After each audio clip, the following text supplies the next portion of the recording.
Graças a Deus, amém? Meus irmãos, hoje nós vamos meditar um pouco na palavra de Deus. Mateus, capítulo de número 12, é onde está a nossa doutrina desta noite. Mateus, capítulo de número 12, nós vamos estar meditando Mateus capítulo 14, desculpa. Mateus capítulo de número 14. Nós iremos ler do versículo de número 13 ao versículo de número 21. A epígrafe do texto diz: a primeira multiplicação dos pães e peixe. Acompanhe, por favor. Diz assim: e Jesus, ouvindo isso, retirou-se dali num barco para um lugar deserto, apartado, e sabendo o povo, seguiu a pé desde as cidades. E Jesus, saindo, viu uma grande multidão, e possuído de grande compaixão para com ela, curou os seus enfermos. E sendo chegada a tarde, os seus discípulos aproximaram-se dele, dizendo: o lugar é deserto e a hora já é avançada. Despede a multidão para que vão pelas aldeias e comprem comida para si. Jesus, porém, lhe disse: não é mister que vão, dai-lhe vós de comer. Então eles lhe disseram: não temos aqui senão 5 pães e 2 peixes. E ele disse: trazei-o aqui. Tendo mandado que a multidão se assentasse sobre a erva, tomou os 5 pães e os 2 peixes, erguendo os olhos ao céu, os abençoou, e partindo os pães deu aos seus discípulos, e os discípulos à multidão. E comeram todos e saciaram-se, e levantaram 12 pedaços que sobejaram, 12 cestos cheios. E os que comeram foram quase 5.000 homens, além das mulheres e crianças. Amém, meus irmãos? Nós vamos meditar um pouquinho neste texto, um texto bastante conhecido pelos leitores da palavra de Deus, e vamos falar a respeito do que nós podemos aprender aqui com esse milagre que Jesus ele operou.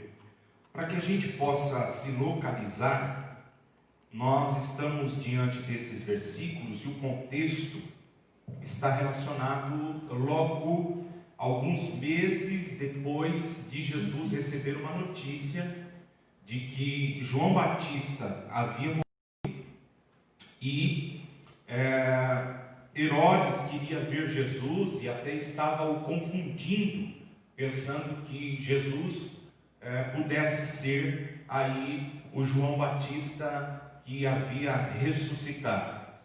Quando essa notícia chega até Jesus, os irmãos, por favor, acompanhem aí com a sua Bíblia, no versículo de número 12, diz assim: chegaram os discípulos e levaram o corpo, falando de João depois de decapitado, e o sepultaram, e foram anunciá-lo a Jesus. E Jesus, ouvindo isso o que? Exatamente essa notícia, né?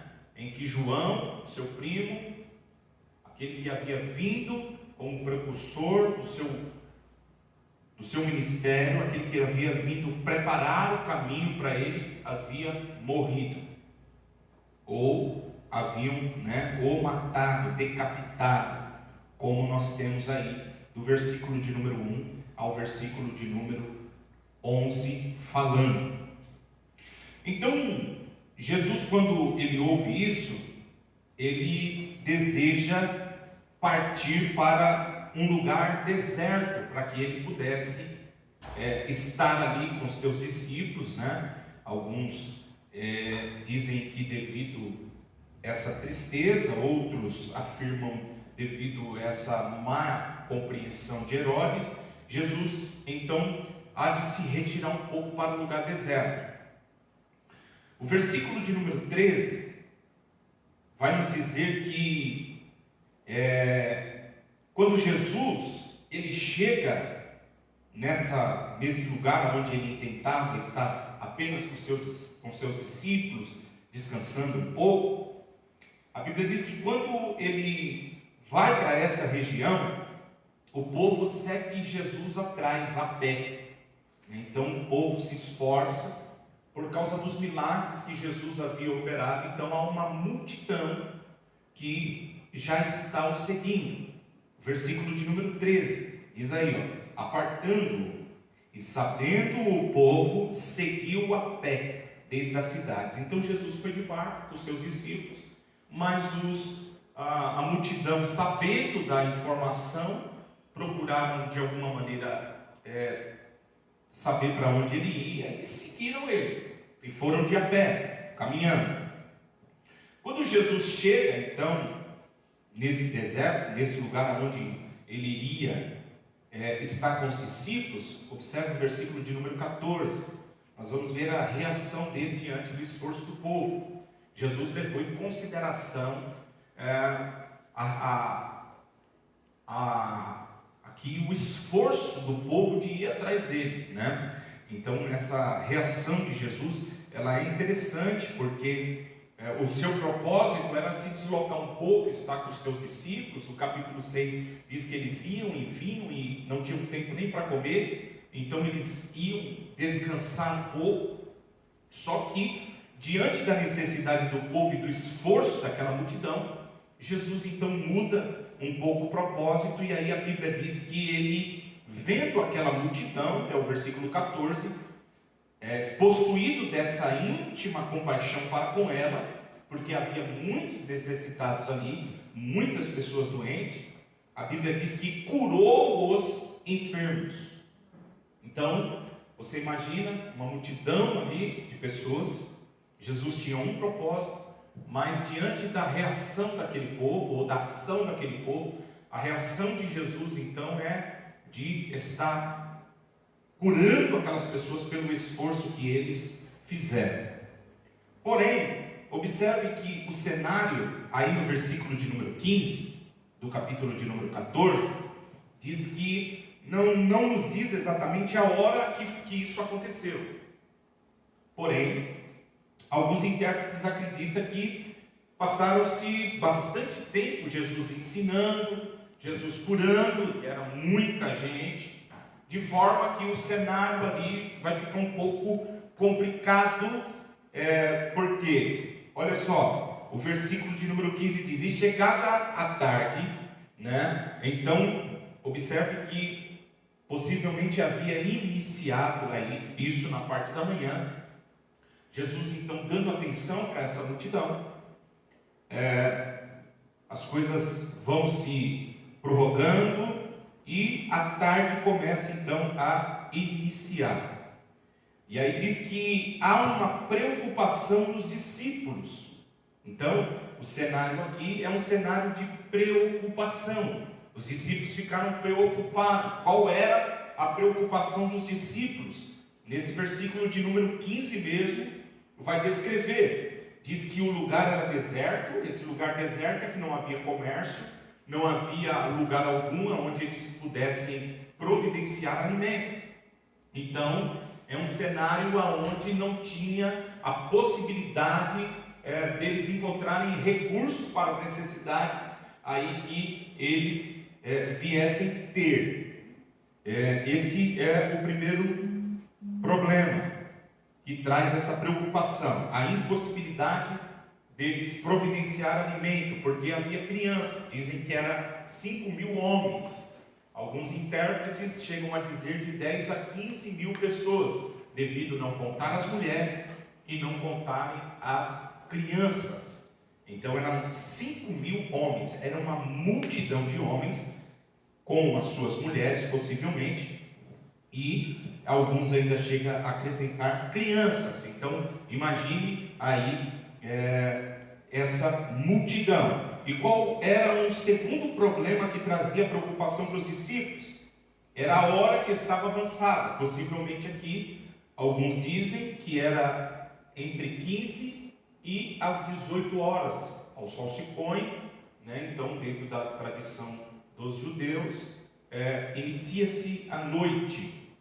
Então seria aqui 18 horas, o sol está se pondo, está escurecendo, eles estão no deserto e os discípulos ficaram preocupados. Por quê? Porque há uma multidão de pessoas, eles ainda não haviam comido, já havia passado da hora, Jesus está ensinando a palavra, Jesus está curando os enfermos, Jesus está operando milagre, e os discípulos agora, imaginando eu aqui, imagine também o cenário, né?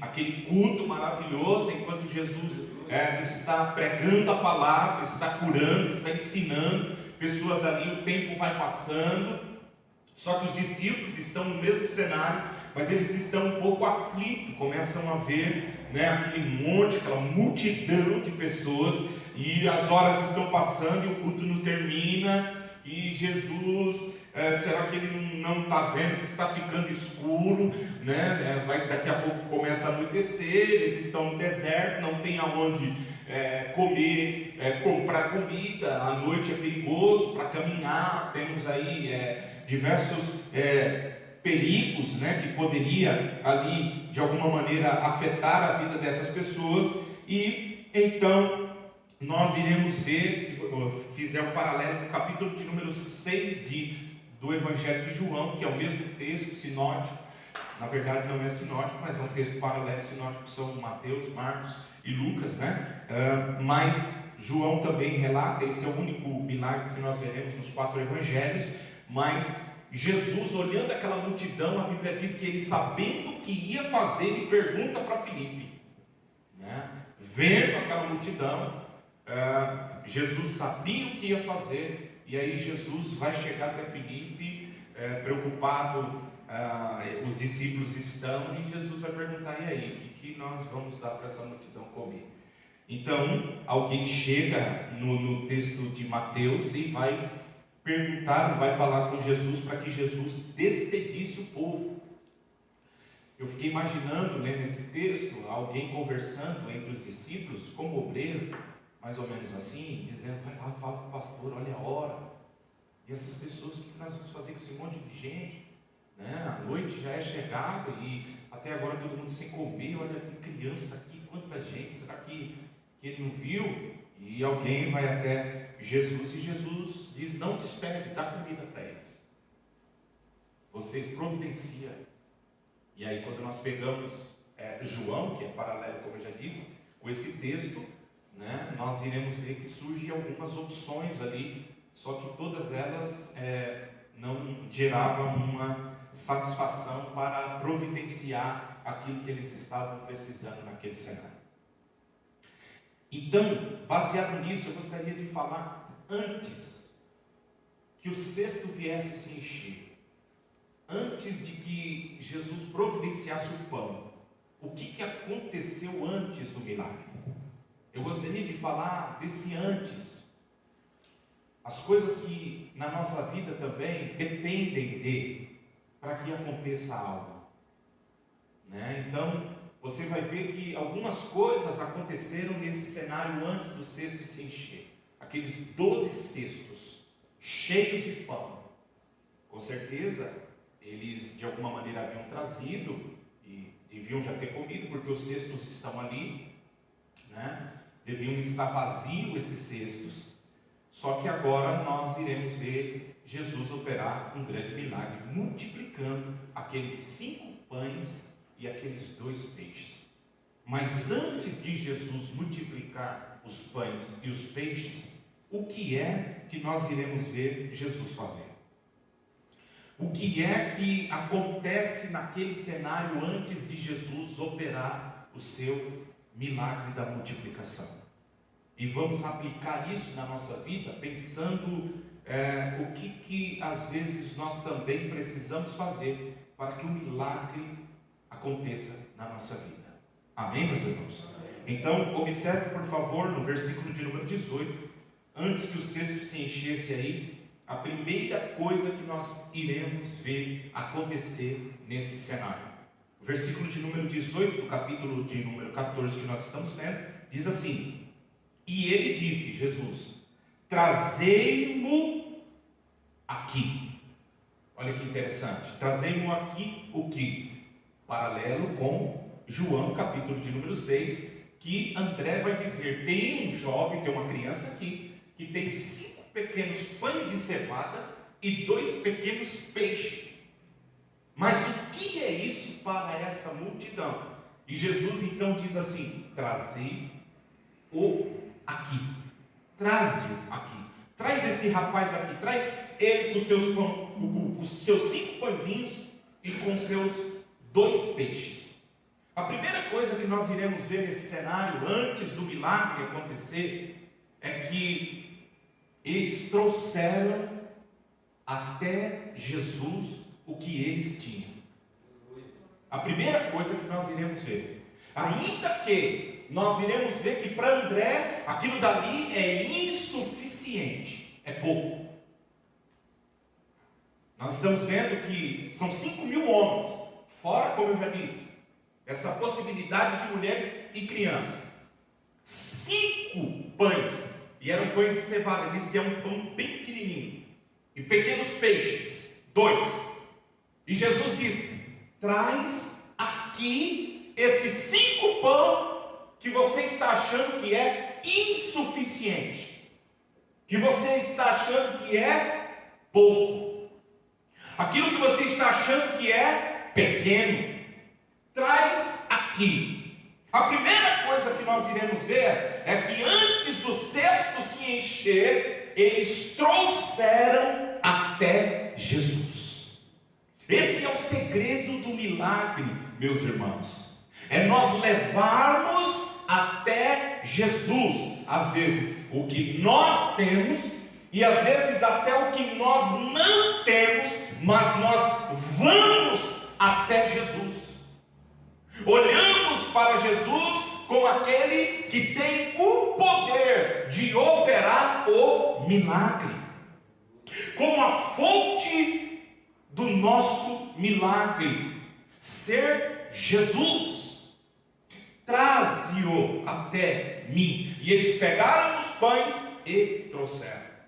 É interessante, irmão, nós olharmos para isso, para essa expressão dentro do cenário, porque existem muitas pessoas que buscam primeiro diversos recursos, buscam diversas portas primeiro. E para algumas pessoas, como a mulher do fluxo de sangue, que a Bíblia diz que ela dispensou tudo que tinha, gastou tudo que tinha com o médico, correu atrás da medicina alternativa daqueles dias, correu atrás de todos os recursos em que tinha para que ela pudesse receber a cura daquela enfermidade. Só que a Bíblia diz que ela não conseguiu. Então Jesus foi a última opção para aquela mulher, ou a solução para ela, o último recurso. Eu não sei se ela já conhecia Jesus antes de colocar os médicos. Não quero aqui de uma maneira equivocada julgá-la, mas Jesus vem depois dos médicos, vem depois de todos os recursos que ela buscou naquele dia. Jesus vem em segundo plano. Mas nesta noite nós precisamos entender que antes que o milagre aconteça da multiplicação dos pães, nós precisamos ir até Jesus, buscar a presença de Deus. Existem muitas portas por aí, com muitas promessas de resolver situações, de solucionar problemas.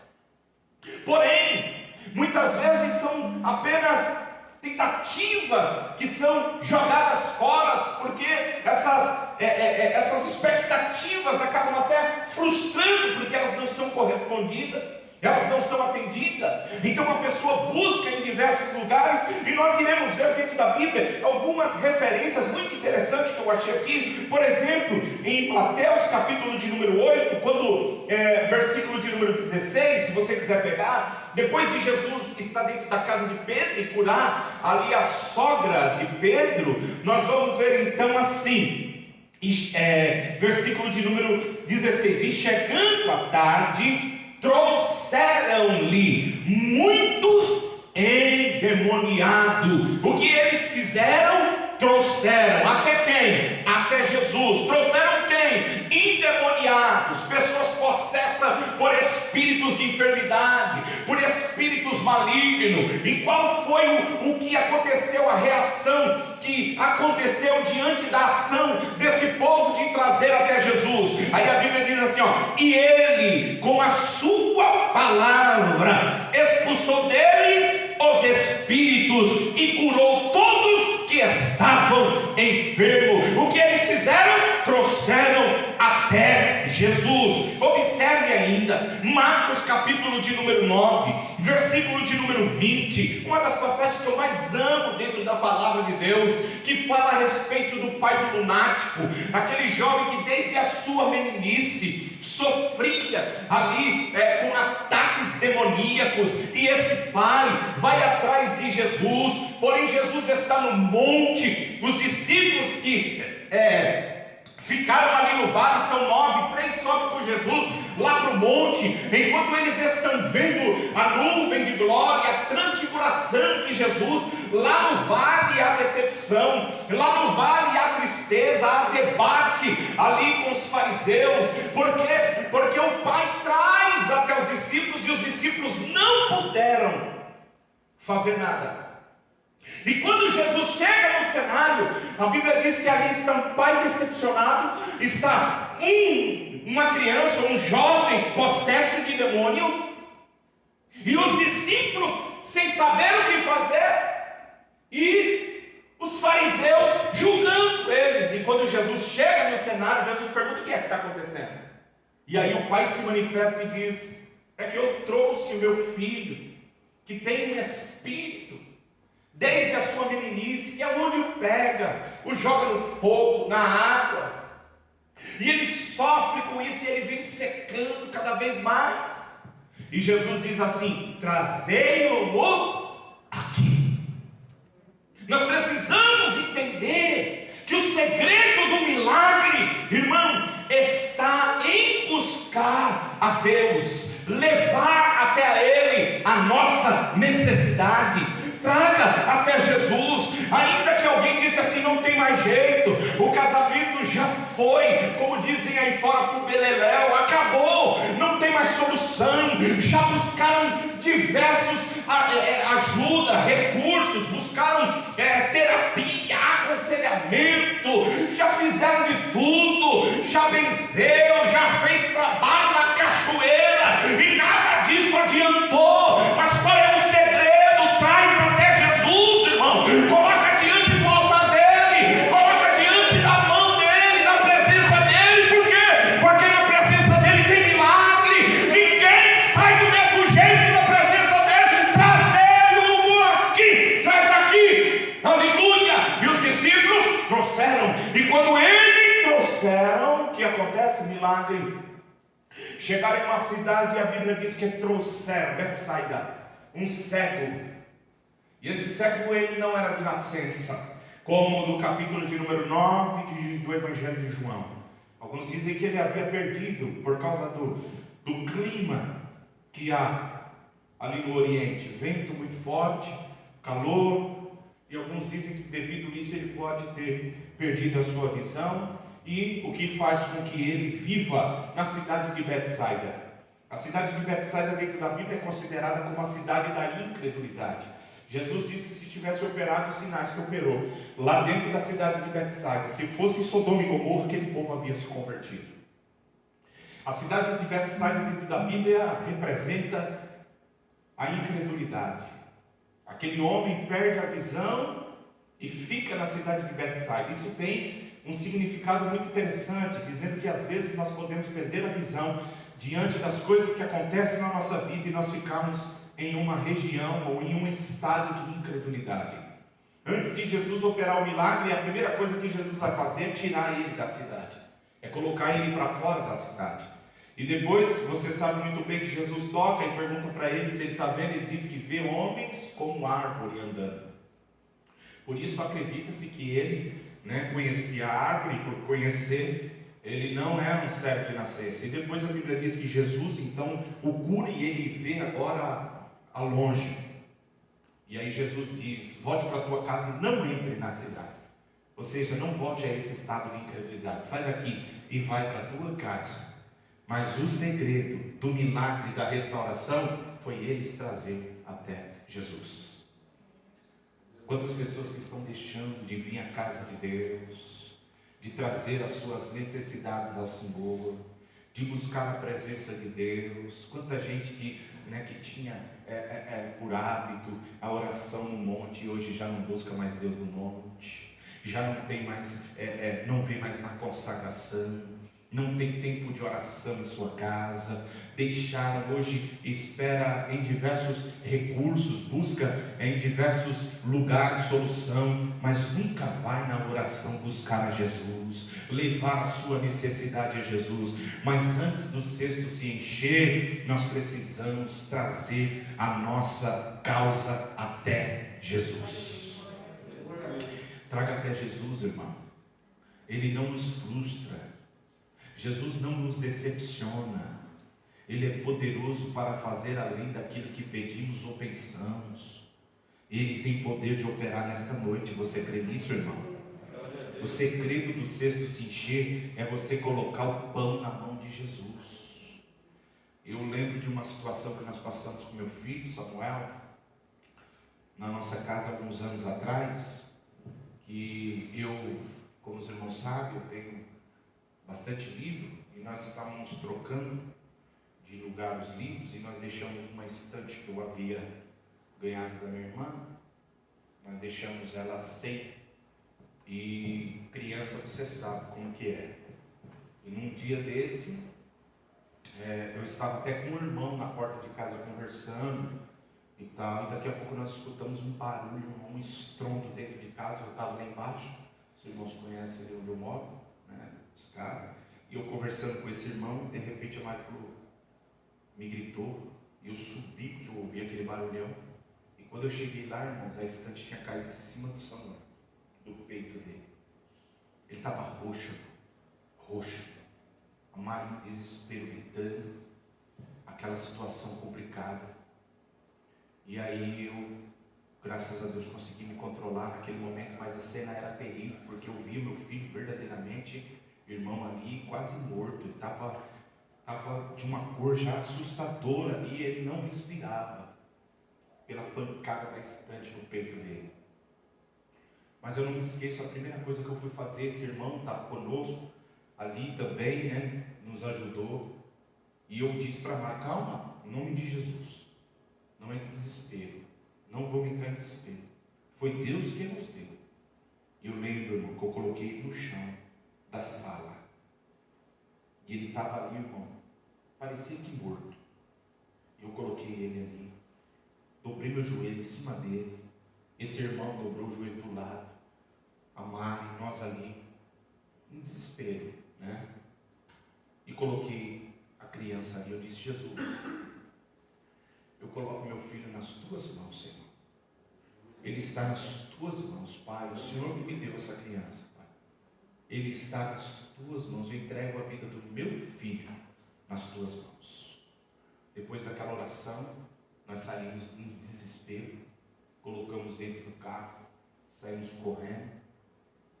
No meio do caminho nós encontramos um carro de polícia. Eu chamei o carro, disse para ele que eu estava com meu filho nessa condição, e desespero, e a gente chorando com aquela situação. E ele perguntou se eu tinha convênio. Eu disse que eu tinha, só que era no São Cristóvão. Ele disse, não, nós não podemos nada, nós temos que ir no mais próximo. E a gente foi aqui na UPA, no Vila Luzia,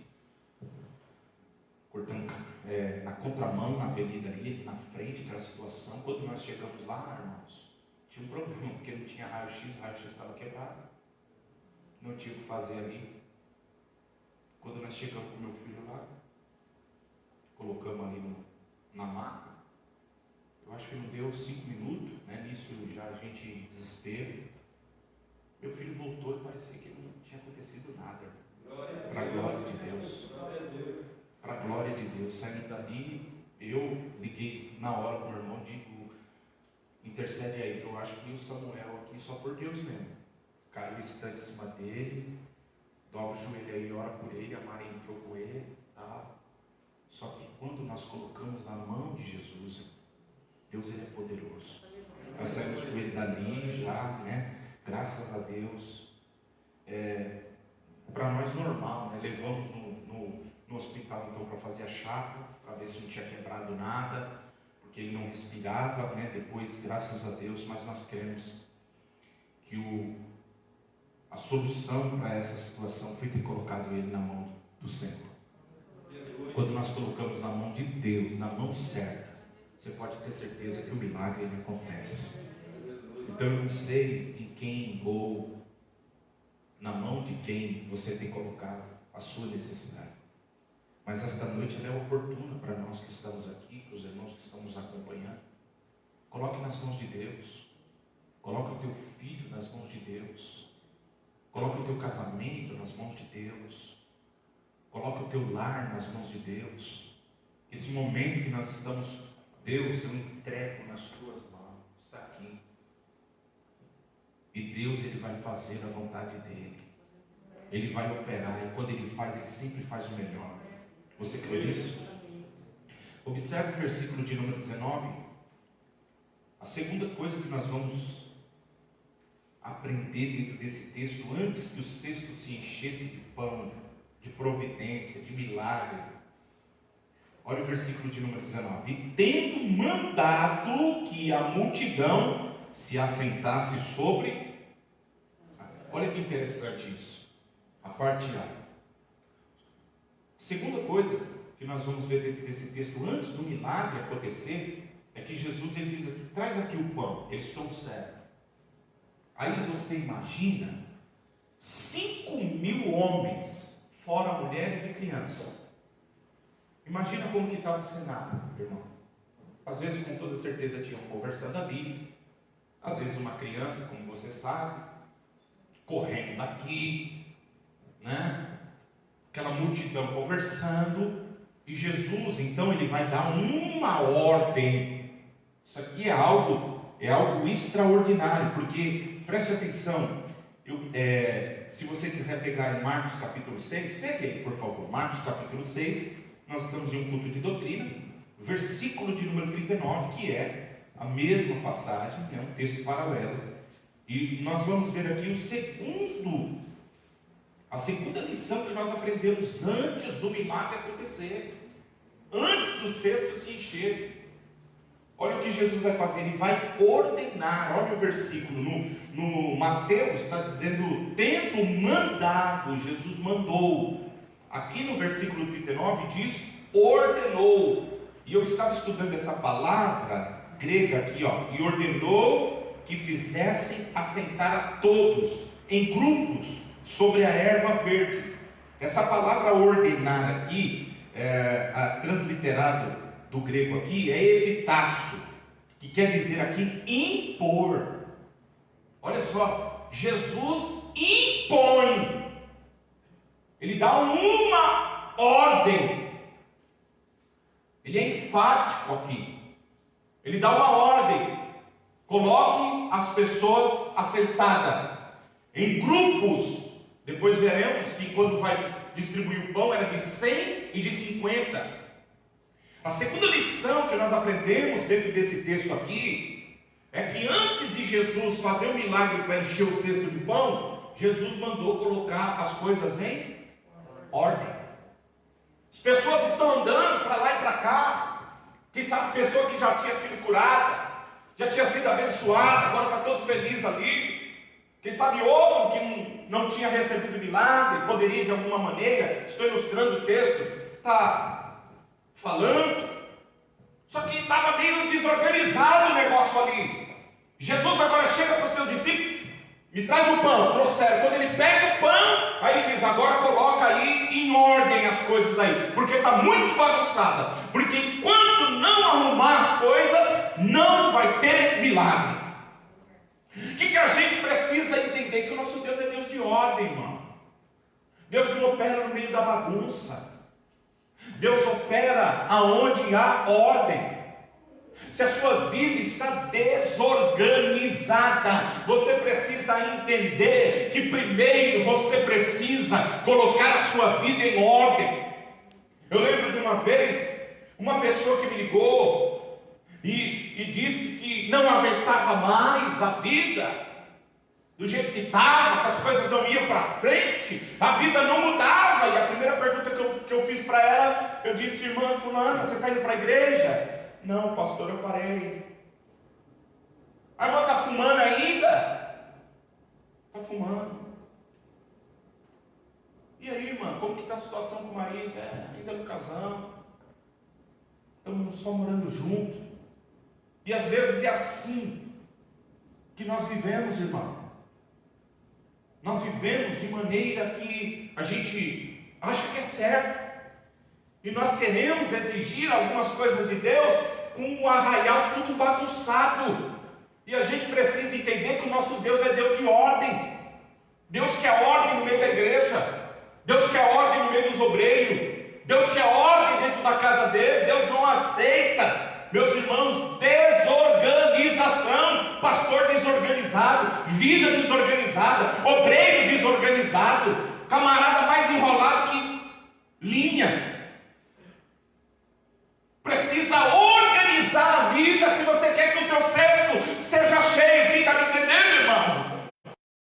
Precisamos organizar. Aí a pessoa não, ela quer de qualquer jeito, né? Para ela está tudo bem, do jeito que está, e vai vivendo, deixa a vida levar. Não tem compromisso nenhum com Deus. Hoje está aqui no mundo, na igreja, amanhã está lá no mundo. Hoje está bebendo do cálice de Deus, depois está comendo do manjado do diabo, né? Uma vida completa e quer um milagre, irmão.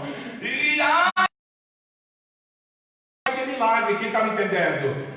Antes do fogo cair lá, o altar, sinal da comunhão com Deus, estava desorganizado, quebrado. Elias, a primeira coisa que ele vai fazer é consertar o altar. E nós precisamos entender que antes de tudo, conserte, se arruma, se ajeite, coloque em ordem a sua vida, coloque em ordem a sua casa. Por quê? Porque assim você pode ter certeza que vai ter milagre, em nome do Senhor Jesus Cristo. Nós vamos ver aqui que Jesus, então, ele manda, ele ordena para que coloque em ordem. Aí se você ler aí em Marcos, capítulo de número 6, versículo de número 40, você vai ver que então colocaram eles aí de 50 e 100, ó, e assentaram-se repartidos de 100 em 100 e de 50 em 50. Tudo organizado. Irmão, em nome de Jesus, organiza a sua vida, organiza a sua casa, coloca a tua casa em ordem, arruma a sua vida. Quantas pessoas, meus irmãos, que estão vivendo, e nós estamos vendo tantos escândalos, é tanto mau testemunho que nós estamos vendo de obreiro, de pessoa que você olha e se diz, meu Deus do céu, esse camarada devia estar sentado, aprendendo, e está lá em pé querendo falar. Coloque em ordem a tua casa, a tua vida, conserta primeiro o teu altar, para depois você pedir fogo. Porque não tem milagre se não tiver organização. Deus não é Deus, meus irmãos, de confusão. Deus é Deus de ordem.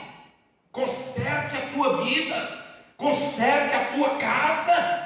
Nós não podemos viver aqui numa bagunça, uma divisão dentro da igreja. É irmã que não fala com o irmão fulano, é fulano que não fala com o ciclano. É uma desunião, é uma divisão, é uma coisa terrível, irmãos.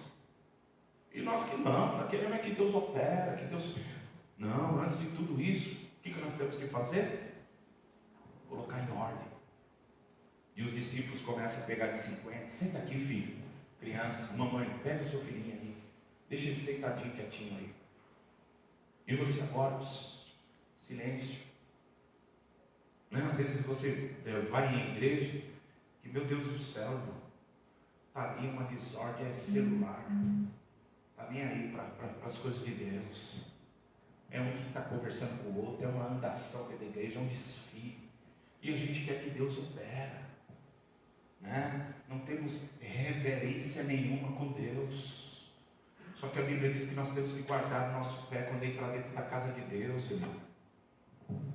Chega aqui e já não dobra mais nem o joelho para orar. Não põe nem a boca no pó. Já não ora. Nem Santa Ceia mais. Passa o dia inteiro nas redes sociais, vendo tudo, contaminando a própria vida. Depois chega aqui como se isso aqui fosse qualquer coisa. Que Deus nos ajude nesta noite, que sejamos pessoas organizadas. Vamos nos organizar. Organize a sua vida. Às vezes eu vejo pessoas querendo falar, querendo criticar, querendo exigir. E aí quando você vai olhar a vida dessa pessoa, a vida dela é uma desordem. Quem está me entendendo? Terceiro, já estou parando. Olha o versículo de número 19 ainda. Versículo de número 19. Primeiro diz, tendo mandado a multidão assentar sobre a erva, tomou, agora preste atenção, os 5 pães e os 2 peixes, e erguendo os olhos aos céus. Olha que coisa tremenda, o exemplo que Jesus dá. Antes do milagre acontecer, olha o que Jesus ele vai fazer. Ele pega o pão e ele olha para o céu. E eu acho isso extraordinário. Sabe por quê? Porque ele havia perguntado para os discípulos. Vai lá em João capítulo 6, para você ver para onde que os discípulos olharam. Jesus vai nos ensinar para onde nós devemos olhar. E às vezes nós estamos como os discípulos, nós estamos olhando para o lugar errado. E tem muito cesto vazio, porque a pessoa está olhando para onde não deve olhar. Está esperando vir da onde não pode vir, é da onde vem as decepções nossas. Da onde estão as nossas decepções? São quando nós colocamos expectativas, e essas expectativas elas não são satisfeitas, né? E aí a pessoa acaba se decepcionando. Olha o capítulo de número 6, versículo de número 5, diz assim de João: então Jesus, levantando os olhos e vendo a grande multidão que vinha ter com ele, disse a Filipe: onde compraremos pão para esses comerem? O versículo 6 diz que, mas dizia isso para experimentar. Olha que coisa tremenda. Porque ele bem sabia o que ia fazer. Versículo 7. Filipe respondeu-lhe: 200 dinheiro de pão não lhe bastarão para que cada um deles tome um pouco. Um denário era o dia de um trabalhador rural, pessoa que trabalhava no campo. Um denário. 200, aqui, como ele está falando, era 1/3 do salário. Ele diz: ainda que eu tivesse esse dinheiro para comprar pão, não ia dar, porque é muita gente. Olha para onde ele olha. Ele olha para os recursos, para as coisas desta terra. Ele olha e diz assim: se eu tivesse dinheiro, mas mesmo assim ainda não seria suficiente. Olha o olhar de Filipe.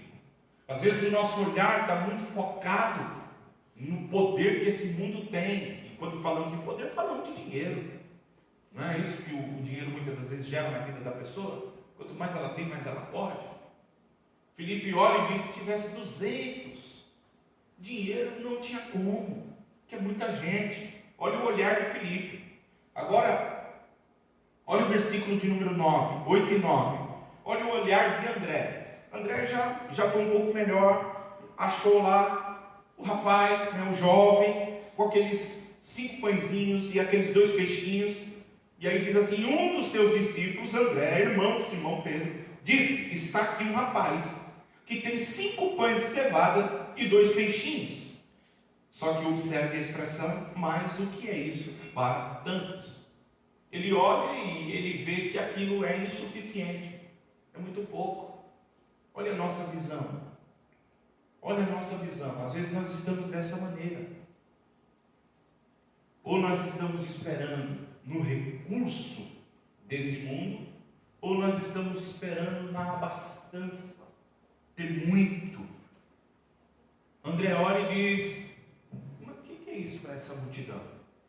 Jesus estava o provando. Agora, a diferença é quando nós olhamos para Jesus. Por quê? Porque antes do cesto se encher, olha só, primeiro o pão é trazido a ele. Segundo, ele manda colocar em mar. Terceiro, ele olha para onde, irmão? Para o céu. Quando nós olhamos o Salmo de número 121, o que o salmista diz? Elevo meus olhos para o monte, falando do alto. De onde me virá o socorro? O meu socorro vem da onde? Não vem do salário que eu ganho, e não vem do monte em que eu tenho, mas vem da onde? Vem de Deus, vem do Senhor. Nós precisamos entender que muito cesto está vazio, porque as pessoas estão pensando: ah, se eu tivesse. E quando tem, aí diz: é muito pouco. Olha só que Jesus olha para o céu, e aí nós iremos ver que a resposta vem do céu. Olha para o alto, irmão. É de lá que vem a resposta. É de lá que vem o nosso milagre. O socorro vem do alto. Quarto, olha o versículo ainda de número 19. Aí ele diz assim: e tendo mandado que a multidão assentasse sobre a erva, tomou 5 pães e os 2 peixes, erguendo os olhos ao céu, ele fez o quê? Abençoou. Aleluia. Oh, louvado seja o nome de Jesus. Esse abençoou, essa palavra no grego aqui, a transliteração é eulógio, que quer dizer invocar uma bênção sobre.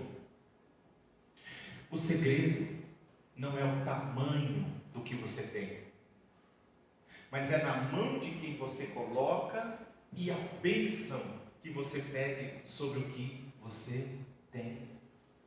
O que Jesus ele faz aqui?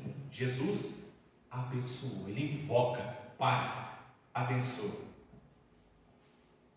Esse é o segredo. O segredo não é os 200 denários, ou os 200 dinheiro. O segredo não é ter muito pão e ter muito peixe. O segredo está em ter a bênção de Deus, irmão. A firma pode ser pequenininha, mas se a bênção de Deus estiver lá, vai trazer satisfação para a tua vida. Pode ser que não seja um salário exorbitante, mas traz satisfação, porque a bênção do Senhor está sobre esse salário. A gratidão se eleva a Deus Pai. Abençoa. Abençoe a minha casa, Senhor. Abençoe os meus filhos. Quem está me entendendo? Oh Deus, abençoe a minha igreja. Oh Deus, aonde eu entro, eu particularmente sou assim. Eu vou entrando e eu vou falando com o Senhor: Deus, abençoe hoje o meu dia no meu trabalho. Quando eu chego no meu ambiente de trabalho, Senhor, abençoe o meu ambiente de trabalho. Abençoe, Senhor, a vida dos meus amigos. Abençoe, Pai, esse lugar. Abençoe, Deus. Eu invoco a sua bênção. Eu invoco a bênção do Senhor. Ah, Senhor, estou entrando dentro de uma casa. Deus, abençoe essa casa. Deus, abençoe a minha vida. Meus filhos vão dormir, diz: Pai, me dá a bênção. Eu digo: Deus, abençoe eles, Pai, em nome de Jesus. Eu chego na casa do meu pai, eu digo: Pai, me dá a bênção. Meu pai diz: que Deus te abençoe, meu filho, seja abençoado. Quando a bênção de Deus está, pode ser o menor. Observe o que vai acontecer aí. Jesus invoca a bênção, coloca nas mãos de Deus, invoca a bênção. Para André era muito pouco, 5 pães e 2 peixes não dá. Mas olha o que Deus vai fazer com o pequeno abençoado. Quem está me entendendo, irmão? Com o pouco abençoado. Quem é que você tem em casa? Não tenho nada, senão uma botija. Nem azeite então ela tinha. Ela só tinha botija. Traga para cá. Quem é que você tem em casa? Quem é que você tem na mão? Que Deus colocou na sua mão? Irmãos, eu tenho visto no meio da igreja pessoas que são tão talentosas, pessoas que são tão capazes, vivendo de uma maneira, irmão, tão complicada, porque não valorizam aquilo que Deus colocou na mão deles. Não sabem pedir a bênção de Deus sobre aquilo que Deus colocou na mão. Eles querem o que é grande, aquilo que, eles não têm satisfação, eles não conseguem ser fiel no pouco. Nós precisamos entender que é no pouco que Deus, Ele abençoa. É multiplicação, quem está me entendendo? É a bênção de Deus. Eu estou aqui hoje em um departamento, Pai, mas eu vou te agradecer por esses que vieram. Como pastor, eu cobro os que não vieram. Mas como um servo de Deus, sou grato aos que vieram e peço que Deus continue abençoando e que multiplique em nome do Senhor Jesus Cristo. Agora a pessoa pega o salário, esse salário de miséria, essa casa, esse trabalho, esse filho, esse marido, só reclama, praguejando, nunca está bom. Comece a abençoar em nome de Jesus, irmão. Comece a abençoar em nome de Jesus. Abençoe, invoque a bênção do Senhor, porque a bênção do Senhor enriquece, não acrescenta dores. Jesus abençoou, e o que vai acontecer aqui, meus irmãos, preste bem atenção, porque isso daqui é fantástico. Se Deus nos abençoar, nós nos fartaremos. Quando Deus nos abençoa, leia o livro de Ageu. Pega o livro de Ageu, leia o livro de Ageu. Aquele povo recebia, irmãos, e eles não estavam nem aí com Deus, a casa de Deus estava parada. E o que eles fazem? Colocava o que recebia, colhia e colocava em saquetel furado. Tem gente que está discutindo, irmão, se dízimo é do Novo Testamento, se é do Velho. Tem gente que está nesse tempo ainda, não entendeu que nós só temos porque Deus nos dá. Nós não damos nada a Deus, irmão, é Deus que nos concede tudo que temos. Ora, diga Israel, se não for o Senhor. Aí tem alguém que diz assim, não vai eu acordar e trabalhar não, para você ver se não acontece. Se não for Deus, eu quero ver acontecer. A Bíblia diz que se o Senhor não edificar a casa, em vão trabalha, em vão edifica a casa, a pessoa trabalha em vão. Se o Senhor não guardar a casa, em vão vigia o sentinela. E tem pessoa que acha que o segredo é ele, o segredo não é você, o segredo é a bênção de Deus. José entra dentro da casa de Potifar, e o que faz o sucesso dentro da casa? Deus abençoava, mais uma vez, Deus abençoava a casa de Potifar por causa de José. Por amor à arca de Deus, Deus abençoou a vida de Obed-Edom. O segredo é a bênção de Deus, irmãos. As pessoas podem te perseguir, pode fazer o que quiser. Se a bênção de Deus estiver na sua vida, está abençoado e pronto, acabou. Mas se não tiver, aí não adianta. Sabe por quê? Porque é igual no livro de Ageu. Vamos ler lá. Eu tenho mais 15 minutos. Vai lá no livro de Ageu para você ver o que eu estou falando. A necessidade de ter a bênção. E quantas famílias que estão assim? Pessoas que estão aí no YouTube brigando, irmão, a respeito de será que não?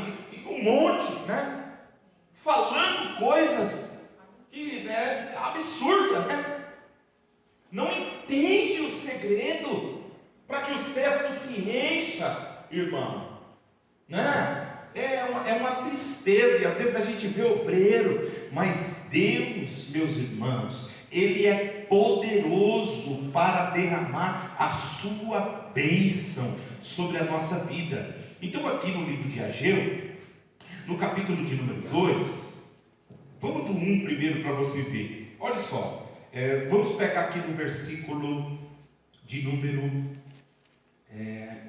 vamos do 5, preste bem atenção, versículo 5, ora, pois assim diz o Senhor dos Exércitos, aplicai o vosso coração aos vossos caminhos. Então, eles aplicavam, acordava cedo, irmão, ia trabalhar, ia fazer, ia para o campo, estava aplicado ao caminho deles. Quantas pessoas que dizem assim, não, né? Ai, meu Deus. Versículo de número 6, aí diz, semeais muito.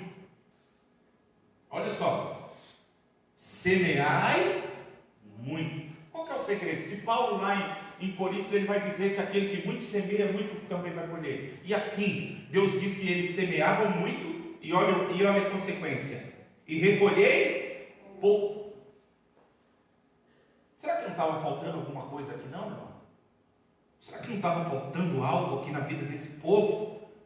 Olha lá, comeis, mas não vos fartais. Então uma pessoa come, mas ela não tem satisfação, não se farta, por mais que come. Olha que coisa diferente, irmão. É interessante você pensar no que nós estamos lendo lá, porque aqui eles comem e não se fartam. E por que não se fartam? Vamos ver que o texto vai dizer, mas não vos fartais, bebeis, mas não vos saciais, vestidos, mas ninguém se aquece. E o que recebe salário no quê? Saquitel furado, no bolso furado, pega aqui, coloca e sai caindo tudo, perdendo tudo.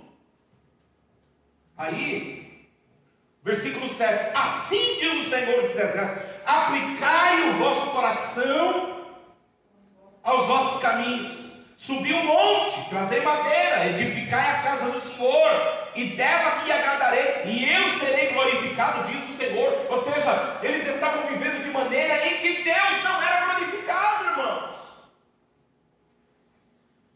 Vocês entendem isso?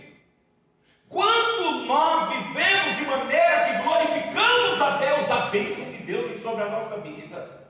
Agora você pode aplicar, se esforçar, fazer de tudo. Se não for Deus na nossa vida, a bênção de Deus sobre a nossa vida, nós não temos satisfação em nada. A pessoa tem muito, entre aspas, mas não tem prazer em nada. Só que Deus aqui vai dar a solução. Olha o versículo de número 9. Olhastes para muito, mas eis que alcançaste pouco. Eles faziam um plano. Nós vamos alcançar tanto, porque nós estamos colhendo, e a nossa colheita esse ano vai ser tremenda. Só que quando eles iam colher, irmão, olha só, eles colhiam um pouco. E aí ele diz assim, e esse pouco, quando trouxeste para casa, sabe o que eu fiz? Soprei. Meu Deus, é a Bíblia, irmão, não é o pastor que está falando não, é a palavra de Deus. Aí ele responde por quê. Olha que coisa fantástica. Aí ele diz, por quê? Disse o Senhor dos Exércitos, por causa da minha casa, que está deserta, e cada um de vós corre para a sua própria casa, cada um deles envolvido na própria vida, e a casa de Deus parada lá. Irmão, enquanto você trabalha para Deus, Deus trabalha lá dentro da tua casa, você sabia? Tem muita gente que vai parando, vai falando, não estou vendo Deus fazer nada lá, e vai parando, pior ainda.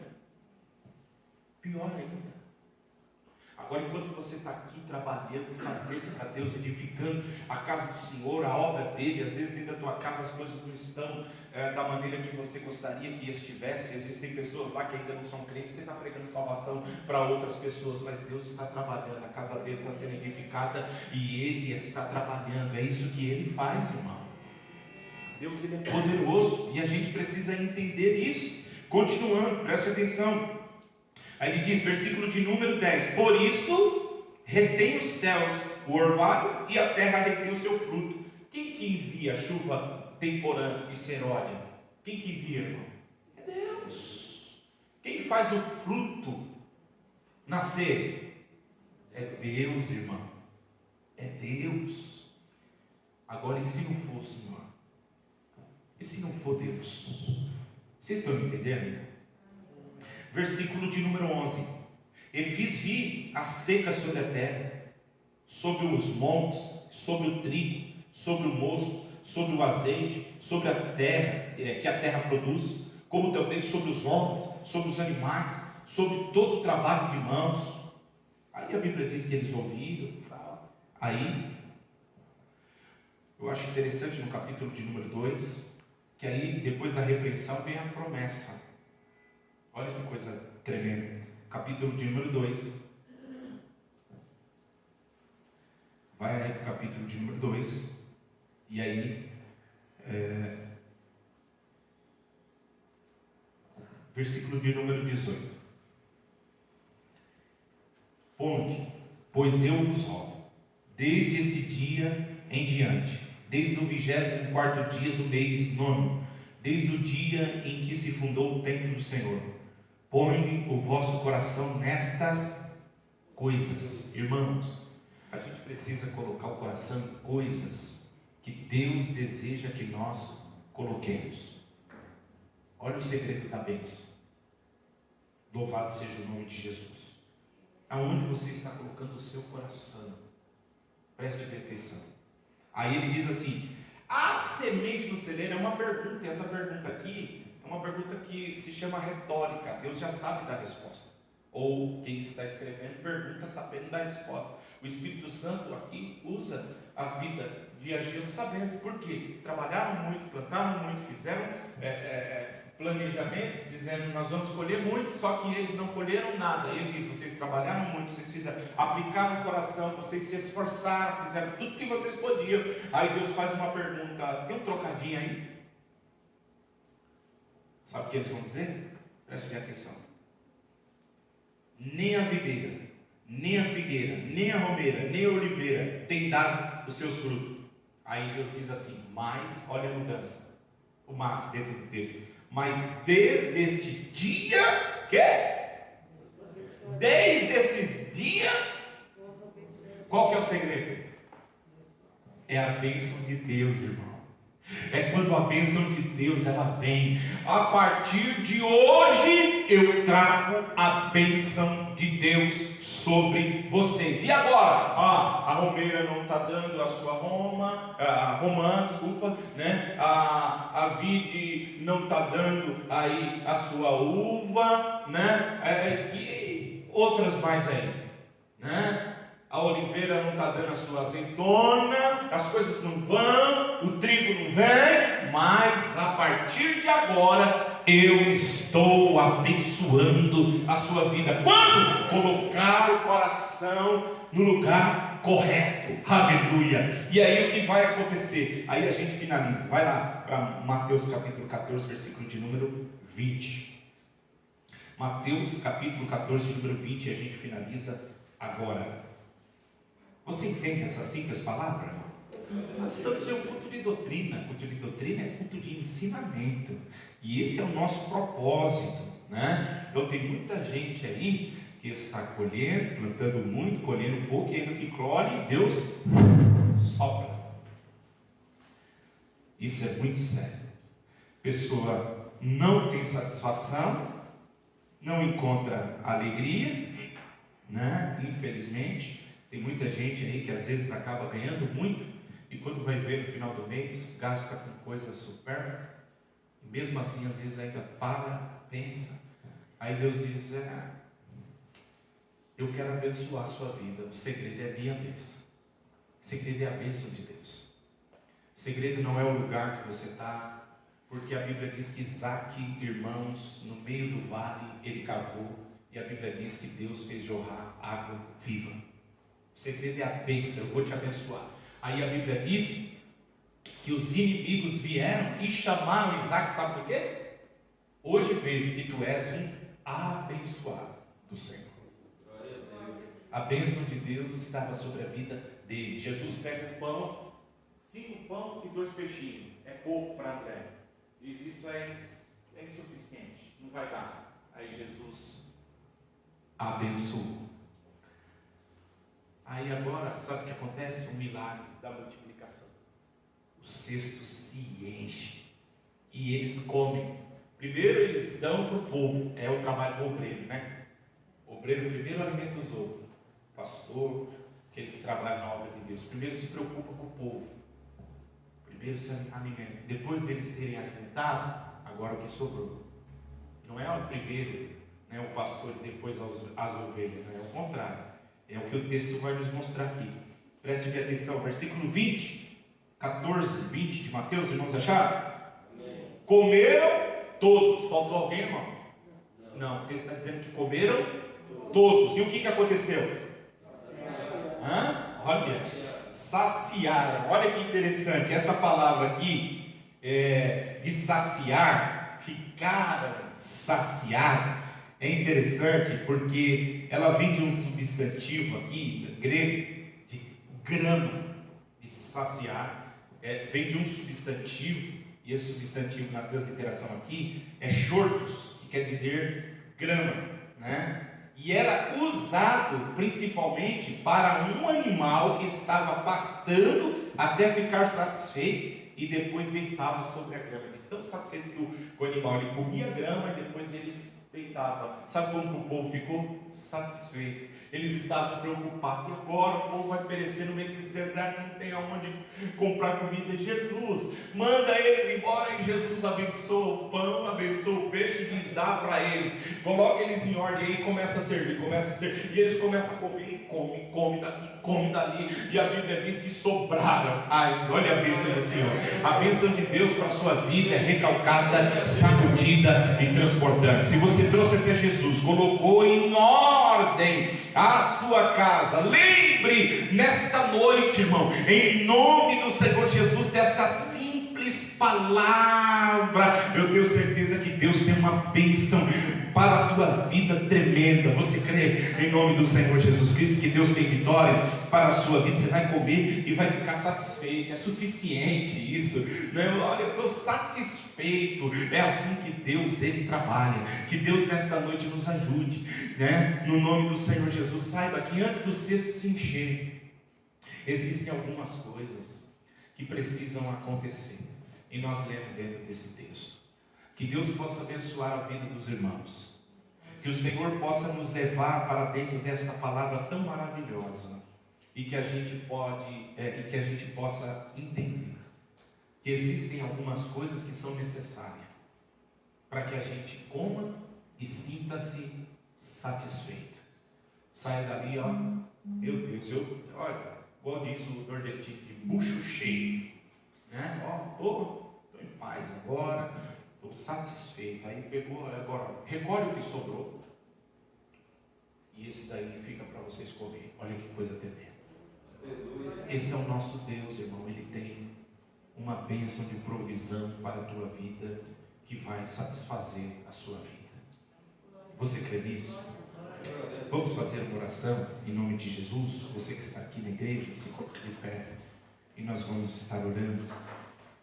Nós vamos estar, no nome do Senhor Jesus Cristo, fazendo como Jesus, olhando para cima, da onde vem o nosso recurso, da onde vem a solução da nossa vida, é do alto, é de lá que vem. Eleve os teus olhos para os montes nesta noite, porque o meu milagre, o teu milagre, a tua provisão. Eu me lembro de uma situação que nós passamos aqui na igreja, quando foi comprado esse templo aqui, e foi algo extraordinário, irmãos. Por quê? Porque nós atrasamos as prestações, e a gente se esforçando aqui de todas as maneiras, né, para a gente trabalhar sem estar, não era orgulho, coisa assim. A gente sabe muito bem que se buscasse ajuda do nosso pastor presidente da igreja sede, o pastor estaria, né, nos ajudando e tal. Mas a gente precisa crer naquele que nos chamou, né? E nós aí acabamos atrasando algumas prestações, e nós tínhamos um grupo aqui muito pequeno.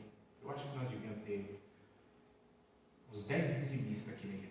nós pagávamos uma prestação de R$2.300. E a gente, atrasando, tinha uma quantia um pouco alta para a gente pagar.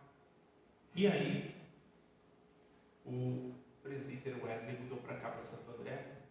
E olha como que o nosso Deus ele é tremendo. Nós havíamos começado ali embaixo, uma igrejinha bem pequenininha, tinha pintado, pediu para fazer um letreiro lá. E o rapaz fez o letreiro, fez o desenho e tal, colocou o Ministério Madureira e tal. E eles eram de Madureira, lá em Diadema. E procurando, né? Quem é Madureira é fiel, e tem muitos assim, que, como é do Belém também, né? É fiel ao seu ministério, congrega, né? Eu sou Madureira, congrego Madureira para onde eu fui e tal. E eles vieram para cá. E eu não sei quanto tempo eles ficaram sem igreja, mas eles ficaram indo em algumas igrejas. E no dia que o Wesley foi lá, a igreja estava fechada, nós havíamos saído de lá, irmão. Havíamos saído de lá e o que aconteceu? Ele não achou a igreja. Aí ele subiu, foi em outra igreja que tinha ali, mas não era tal. E um dia ele disse que procurou a igreja e falaram para ele que ele estava na frente do campo, ele vinha descendo, só que ele chegou aqui no fim do culto já. Eu não estava nesse dia, eu estava até trabalhando. Nem lembro o que estava dando a doutrina aqui. Era um culto de doutrina, não é, Wesley? Culto de doutrina, ele veio aqui, ele conversou com a esposa, tudo, e eles vieram congregar conosco. Só que nesse tempo, ele guardou lá um dinheiro, o dízimo dele. E aí ele veio dizimar onde? Na igreja aqui. E nós estávamos precisando do que, irmão? De pagar a dívida. E sabe o que a gente fez, irmão? Com o dinheiro que foi, não lembro se foi o que foi, o dízimo que foi lá. Sei que ele trouxe aqui, tal, guardadinho lá. Nós pagamos a dívida, irmão. Sabe por quê? Porque o nosso Deus é Deus provedor. Deus é fiel. E nós conseguimos pagar. Eu falei, olha o que Deus fez. Ele poderia ter ido para outros lugares. Esse dinheiro ele poderia ter ofertado, dizimado em outro lugar. Ele esperou para a igreja que ele ia congregar. E ele veio aqui. E quando chegou aqui, era a necessidade que a gente tinha. Deus trouxe um lá de Diadema, irmão. Aquele lugar. Brincadeira, meu? E veio congregar aqui na cidade maravilhosa, com a gente. Olha só o que Deus ele faz, esse é o nosso Deus, você crê, irmão? Ele trabalha assim. Esse Deus basta, nesta noite, nós confiarmos em Deus. E quanta coisa nós temos visto Deus operar aqui em nosso meio, né? Quanta coisa que nós temos visto Deus fazer em nosso meio. Tudo isso, sabe por quê? Por causa da bênção de Deus. Que nesta noite você receba a bênção de Deus. Traga os seus pãezinhos até Jesus. Coloque nas mãos do Mestre. Aleluia. Louvado seja o nome de Jesus. Sabe por quê? Porque você vai sair daqui nesta noite satisfeito, com o cesto cheio. Porque o nosso Deus é Deus de providência.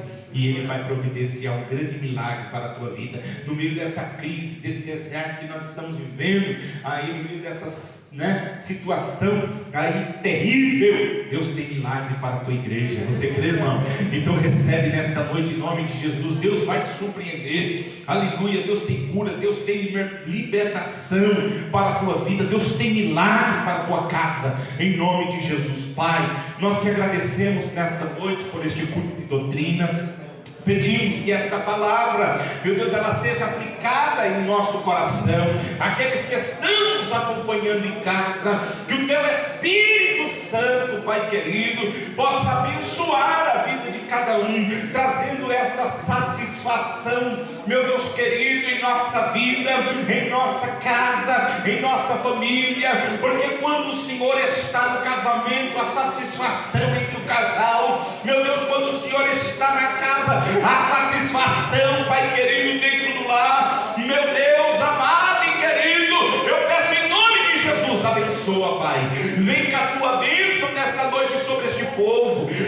Senhor, em nome de Jesus, que o Senhor nos abençoe e nos guarde, que o Senhor faça, Pai querido, o rosto resplandecer e nos dê, Senhor, a paz. Meu Deus, em nome de Jesus, abençoe lares, abençoe famílias, abençoe igreja, abençoe companheiros, meu Deus, abençoe o campo de trabalho, as congregações, meu Deus, em nome de Jesus, Pai.